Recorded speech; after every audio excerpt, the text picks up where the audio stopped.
तो दोस्तों आज हम राष्ट्रपति की भूमिका के बारे में चर्चा करेंगे और राष्ट्रपति क्या होता है और उनकी योग्यता क्या है।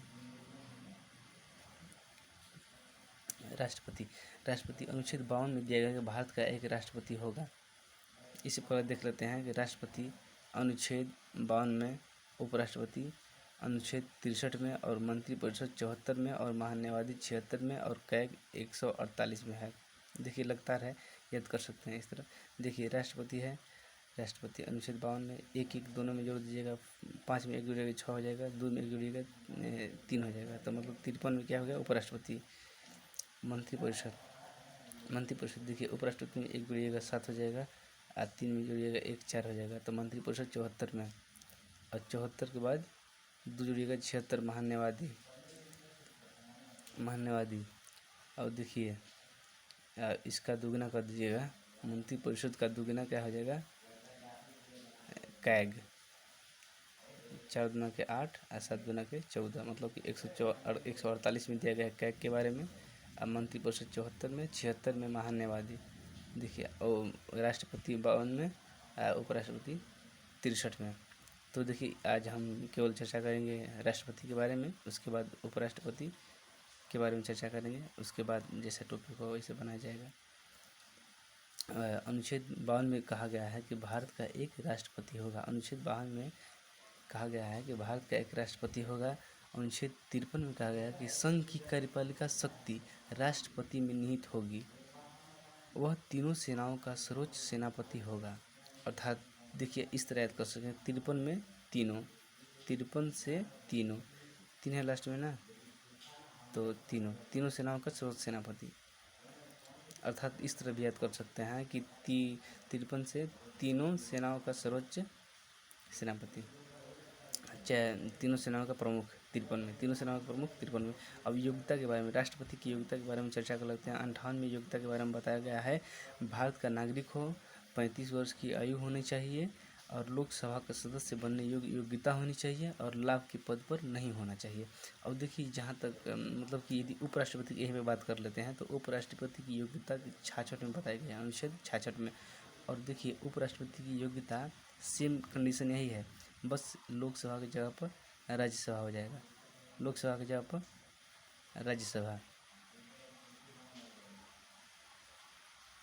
राज्यसभा।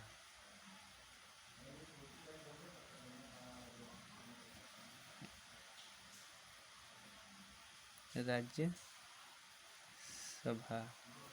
लोकसभा की जगह पर क्या हो जाएगा, बस राज्यसभा की का सदस्य बनने योग्यता होनी चाहिए, बस उपराष्ट्रपति का यही कंडीशन है। और लाभ के पद के बारे में थोड़ा देख लेते हैं। लाभ का पद, संविधान के अनुच्छेद 102 के अंतर्गत संसद सदस्यों की योग्यता को निर्धारित करने के लिए लाभ का पद शब्द का प्रयोग किया गया है, परंतु संविधान में इसे परिभाषित नहीं किया गया। मतलब लाभ के पद को संविधान में परिभाषित नहीं किया गया है, लाभ शब्द का केवल प्रयोग किया गया है। और उच्चतम न्यायालय का लाभ के पद पर क्या निर्णय है देख लेते हैं। उच्चतम न्यायालय ने इसकी व्याख्या, लाभ के पद की व्याख्या में कहा, कोई व्यक्ति जो सरकार के अधीन किसी कर्तव्य का निर्वहन करता है और बदले में उसे वेतन, फीस, कमीशन या अन्य कोई सुविधा प्राप्त होती है, तो वह व्यक्ति लाभ के पद पर माना जाएगा और उसका पद लाभ का पद माना जाएगा। परंतु संसद विधि बनाकर ऐसे किसी भी पद को लाभ के पद के दायरे से बाहर कर सकती है।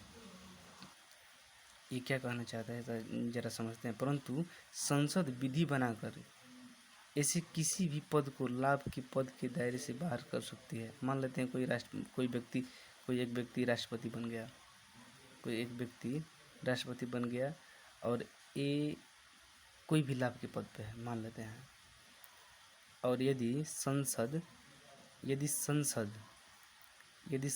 कोई विधि बना दे और पास कर दे कि ये पद लाभ का पद नहीं माना जाएगा, तो ये व्यक्ति राष्ट्रपति के लिए चुना जाएगा।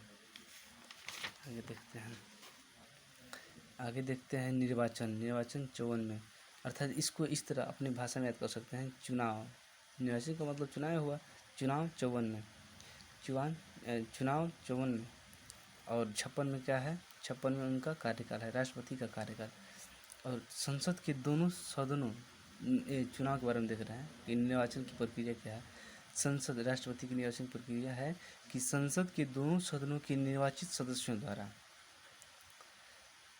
देखिए राष्ट्रपति के जब निर्वाचन होता है तो संसद के दोनों सदस्यों के, जो राज्यसभा और लोकसभा है, के निर्वाचित सदस्यों द्वारा। क्यों निर्वाचित कर रहा है? क्योंकि राज्यसभा में 12 मनोनीत करते हैं राष्ट्रपति और लोकसभा में 2 मनोनीत करते हैं राष्ट्रपति। ठीक, तो ऐसा इसलिए कहता है निर्वाचित सदस्यों द्वारा, क्योंकि इस शायद हो सकता है कि इनके पक्ष की बात कर दें, क्योंकि यही निर्वाचित किए हैं। तो इसलिए अब देख लेते हैं यहीं पे कि राज्यसभा में जो 12 सदस्यों का निर्वाचन करते हैं, चुनते हैं राष्ट्रपति, वो अनुच्छेद 80 के 3 आर्टिकल की तहत चुनाव मतलब कि चुनते हैं। और लोकसभा में 2 सदस्यों को चुनते हैं तो 331 अनुच्छेद 331 के तहत जोड़ते हैं, चुनते हैं। अब देखते हैं राज्यसभा की विधानसभा, राज्य के विधानसभा के निर्वाचित सदस्यों द्वारा, जिसमें कि दिल्ली और पांडिचेरी भी शामिल है, अनुपातिक प्रतिनिधित्व की एकल संक्रमणीय मत प्रणाली द्वारा अप्रत्यक्ष विधि से, अनुपातिक प्रतिनिधित्व की एकल संक्रमणीय मत प्रणाली द्वारा अप्रत्यक्ष विधि से, मतलब कि राष्ट्रपति का चुनाव अप्रत्यक्ष विधि से होता है। और कार्यकाल के बारे में चर्चा कर लेते हैं। कार्यकाल अनुच्छेद 56 में बताया गया है कार्यकाल के बारे में। अनुच्छेद 56 में पहला है शपथ ग्रहण की तारीख 5 वर्ष तक रहेंगे। इससे पहले उपराष्ट्रपति को त्यागपत्र देकर पद त्याग सकते हैं। 57 में, अनुच्छेद 57 में कहा गया पुनः निर्वाचन की प्रक्रिया दी गई है। उनकी कार्य शक्तियाँ क्या हैं? क्या कार्य शक्तियाँ क्या हैं? देखिए 56 में कार्यकाल है, 57 में पुनः निर्वाचन। कार्यकाल कार्य शक्तियाँ उनकी क्या क्या हैं? 3 प्रकार की कार्य शक्तियाँ होती हैं राष्ट्रपति की: विधायी कार्य, प्रशासनिक कार्य और न्यायिक कार्य। विधायिक कार्य राष्ट्रपति संसद का अंग होता है। विधायिक कार्य में कहा गया है कि राष्ट्रपति संसद का अभिन्न अंग होता है। दूसरा देखिए क्या कहा गया है, बिना उसके हस्ताक्षर के कोई भी विधेयक कानून नहीं बन सकता। सही बात है। जब राज्यसभा में, जब लोकसभा प्रथम सदन, राज्यसभा द्वितीय सदन होता है ना, तो जब राज्यसभा माना पास हो गया, फिर लोकसभा में पास हो गया, तो फिर राष्ट्रपति के पास जाएगा। यदि ए पास कर देंगे तभी पास होगा, यदि ए निगलेक्ट कर देंगे तो फिर उसके लिए प्रक्रिया है, बताएंगे आगे चर्चा किया जाएगा उस पर। बिना उसके हस्ताक्षर के कोई भी विधेयक कानून नहीं बन सकता। राष्ट्रपति संसद के प्रत्येक सत्र को आहूत या सत्रसान करता है, मतलब बुलाती है। आहूत माने बुलाती है, और सत्रसान मतलब कि उसको भंग कर सकती है। राष्ट्रपति की निषेधाधिकार शक्तियाँ, निषेधाधिकार मतलब कि होता है ना कि जैसे कि धूम्रपान निषेध है। निषेध मतलब कि ये अपने भाषा में कह सकते हैं मना करना, ठीक ना, या रोकना कह सकते हैं। तो देखिए संपूर्ण या अत्यंतिक निषेधाधिकार, निलंबनकारी निषेधाधिकार और जेबी निषेधाधिकार। संपूर्ण निषेधाधिकार में कहा गया है कि यदि संसद कोई विधेयक पारित करती है, कोई विधेयक लोकसभा और राज्यसभा दोनों से पारित करके राष्ट्रपति के पास हस्ताक्षर करने के लिए भेजती है। मान लेते हैं रामनाथ कोविंद जी हैं, और ये रामनाथ कोविंद जी हस्ताक्षर करने से मना कर दें तो विधेयक पूर्णतः समाप्त हो जाएगा, कानून नहीं बन पाएगा। ये तो क्लियर है, जब तक हस्ताक्षर नहीं करेंगे। क्योंकि यहाँ पर कहा गया है ना, देखिए लिखा गया है विधायिक कार्य में बिना उसके हस्ताक्षर के, बिना राष्ट्रपति के हस्ताक्षर के कोई भी विधेयक कानून नहीं बन सकता है। यहाँ पर कानून नहीं बन पाएगा, क्योंकि विधेयक पूर्णतः समाप्त हो जाएगा, क्योंकि हस्ताक्षर राष्ट्रपति नहीं किए हैं। और निलंबनकारी निषेधाधिकार, निलंबनकारी में संसद विधेयक पारित करता है और राष्ट्रपति हस्ताक्षर करने के लिए राष्ट्रपति के पास आता है, लेकिन पुनः विचार के लिए वापस कर दी, संसद पुनः पारित कर देती है। एक बार विचार के लिए राष्ट्रपति पुनः भेज देते हैं, लेकिन फिर क्या कहते हैं, संसद पारित कर देती है, उसको पारित कर देता है। राष्ट्रपति हस्ताक्षर करने के लिए बाध्य हो जाएंगे, क्योंकि इस प्रक्रिया में विधेयक कानून बनने के कुछ समय के लिए रुक जाता है, इसलिए इसे निलंबनकारी निषेधाधिकार। निलंबनकारी मतलब कि देखिए लेट, निलंबनकारी से याद कर सकते हैं लेट।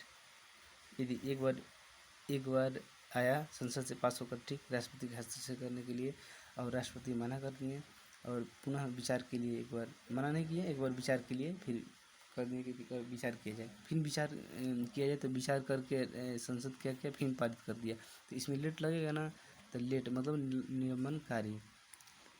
जेबी निषेधाधिकार, संसद जेबी निषेधाधिकार, संसद यदि विधेयक कोई पारित करती है और राष्ट्रपति के हस्ताक्षर करने के लिए भेजा जाता है, तो न तो हस्ताक्षर करेंगे और न पुनः विचार के लिए वापस करेंगे, ये मतलब निलंबनकारी विधि, और न ही हस्ताक्षर करेंगे, मतलब कि नहीं हस्ताक्षर करेंगे, तो अनिश्चित काल के लिए अपने पास सुरक्षित रख देंगे।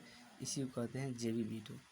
अपने जेबी मतलब कि जेबी वीटो मतलब कि अपने, इस तरह याद कर सकते हैं, अपने जेब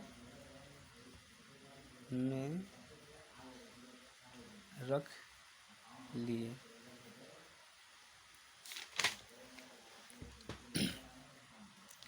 नोट में देखिए, ये 1986 में तत्कालीन राष्ट्रपति ज्ञानी जैल सिंह ने डाक संशोधन विधेयक 1986 तक जेबी वीटो का प्रयोग किए थे, ठीक। अध्यादेश जारी करना, अध्यादेश आर्टिकल 123 के तहत, अर्थात 1, 2, 3 इसको याद करते हैं हम लोग।